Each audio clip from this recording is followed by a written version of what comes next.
रोज़ नई कहानी सुनने के लिए सब्सक्राइब करें मेरे चैनल को। आज की कहानी में बादशाह अकबर ने बीरबल से किए 3 कठिन सवाल, जिसका जवाब बीरबल उस टाइम तो नहीं दे पाए। घर जाकर वो परेशान रहने लगे। तब उनके बेटे ने की उनकी मदद और दिए तीनों सवालों के आसान से जवाब बादशाह अकबर को।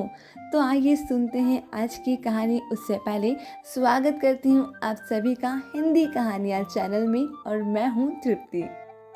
बादशाह अकबर अक्सर दरबारियों से अजीबोगरीब सवाल पूछा करते थे, और दरबारी भी हमेशा कोशिश करते थे कि उन सवालों का जवाब देकर वो बादशाह अकबर की निगाहों में ऊपर उठ जाए और उनसे बेशकीमती इनाम पाए। मगर बीरबल की अक्लमंदी के सामने उन दरबारियों की चल नहीं पाती। तब बादशाह अकबर ने बीरबल से 3 प्रश्न पूछे। पहला था भगवान कहाँ रहता है, दूसरा भगवान कैसे मिलता है, और तीसरा भगवान करता क्या है। ये सवाल सुनने के बाद बीरबल ने अकबर से कहा कि जहाँपनाह, इन सवालों के जवाब मैं आपको कल दूंगा। तब बादशाह अकबर ने बीरबल को 2 दिन का समय दे दिया। घर जाने के बाद बीरबल सोच विचार करने लगे इन प्रश्नों के ऊपर। पिताजी को किसी सोच में डूबा हुआ पाकर उनके बेटे से रहा नहीं गया, और उसने बीरबल से पूछा, पिताजी आप किस विचार में डूबे हैं। तब बीरबल ने अकबर द्वारा पूछे हुए प्रश्नों को अपने बेटे को बताया। तब प्रश्नों को सुनने के बाद बीरबल के बेटे ने बोला कि पिताजी, इन सवालों के जवाब मैं खुद बादशाह अकबर को दूंगा।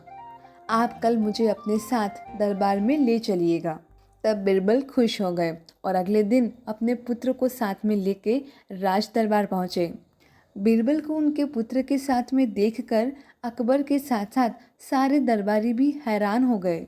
तब बीरबल ने बादशाह अकबर को सलाम करने के बाद बोला कि मैंने आपके सवाल अपने बेटे को बताए।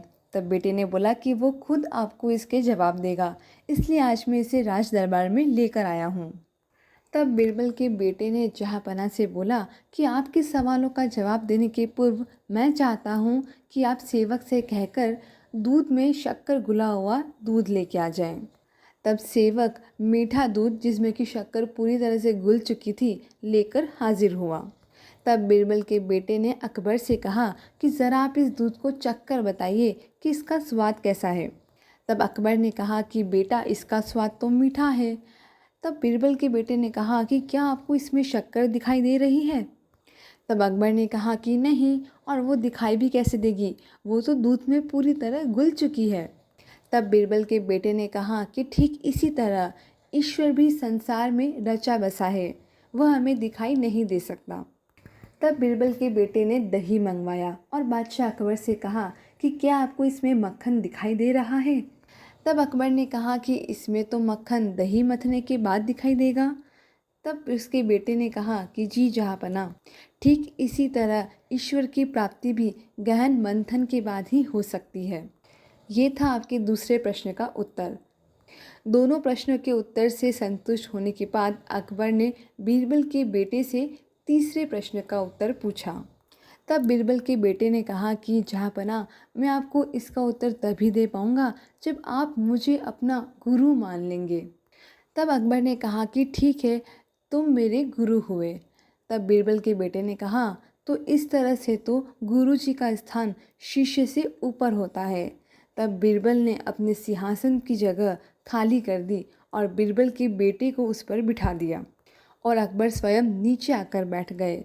उनके सिंहासन पर बैठने के बाद बीरबल के बेटे ने कहा, जहाँपनाह, यही ईश्वर की लीला है, वो एक पल में राजा को रंक और रंक को राजा बना देता है। अब तो आपको तीसरे प्रश्न का उत्तर मिल गया होगा कि भगवान क्या करता है। यह सब उत्तर सुनकर अकबर एक क्षण के लिए मौन रह गए, और बीरबल ने और अकबर ने दोनों ने उसके बेटे की खूब तारीफ़ की और बीरबल के बेटे को पुरस्कृत किया। और दरबारी भी बोलने लगे कि बाप जब इतना बुद्धिमान है तो बेटा तो होगा ही।